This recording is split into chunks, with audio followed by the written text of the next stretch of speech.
নমস্কার বন্ধুরা, পম্পি কুকিংয়ে সবাইকে স্বাগত জানাচ্ছি। আজকে আমি আপনাদের সাথে ভাপা পাবদা মাছের রেসিপি শেয়ার করব, সেটা আবার পেঁয়াজ দিয়ে। চলুন দেখে নিই বেশি না দেরি করে রেসিপিটি, আর পুরো ভিডিওটা দেখবেন। আর প্লিজ লাইক শেয়ার সাবস্ক্রাইব করে দেবেন যদি ভালো লেগে থাকে ভিডিওটিতে। আমি পাবদা মাছগুলোকে কেটে ধুয়ে নিয়ে নিয়েছি, উপর দিয়ে দিলাম অল্প হলুদ গুঁড়ো, আর তারপরে দিয়ে দিচ্ছি একটু লবণ।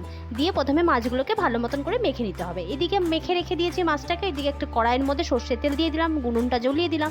তারপর দিয়ে দিয়েছি একটু কালো জিরে ফোড়ন, তারপরে একটু রসুনের কুচি, 5-6টা রসুনের কুয়াকে কুচি করে নিলে হলো। তারপরে টমেটো কুচি একটা আর পেঁয়াজের কুচি একটা প্রথমে ভেজে নিলাম। এদিকে আছে সর্ষে বাটা, 1 চামচ কালো সর্ষে, 1 চামচ সাদা সর্ষে আমি বাটা করে নিয়েছি। আর এদিকে ভাজাটা আমার হয়ে গেছে অলমোস্ট। 2টো কাঁচা লঙ্কা দিয়ে দিলাম, ফ্লেভারটা ভালো আসে। তারপরে এই ভাজাগুলো নিয়ে আমি দিয়ে দিচ্ছি এই সর্ষেগুলোর মধ্যে।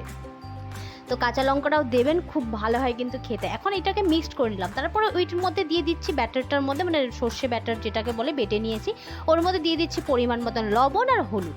আর ওগুলোই আমি মাছগুলোর মধ্যে দিয়ে ভালো করে মেখে নিচ্ছি।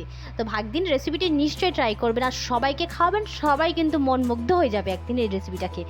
তারপরে আমি একটা বাটির মধ্যে নামিয়ে নিলাম, থালের মধ্যে যতটা মশলা ছিল সব নামিয়ে নিচ্ছি। একটু জল দিয়ে দিলাম, সামান্য জল দেবেন, ভাপা তো বেশি পাতলা করা যাবে না।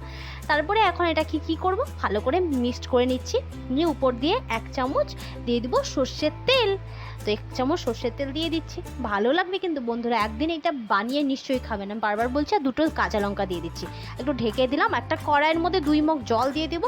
এখন এটাকে ভাপে বসাবে ভাপে বসাতে হবে। তো গ্যাসটা জ্বলিয়ে নিলাম, একটা স্ট্যান্ড বসিয়ে দিলাম। স্ট্যান্ড না থাকলে বাটি উল্টো করে বসিয়ে দেবেন। তারপরে উপর দিয়ে শিলনোড়া দিয়ে দিলাম, বাটিটা বসিয়ে। তারপরে এটাকে 25 মিনিট মতন ভাপ দিয়ে নেবেন, মানে ফুটিয়ে নেবেন জলটাকে। তারপরে রেডি হয়ে যাবে।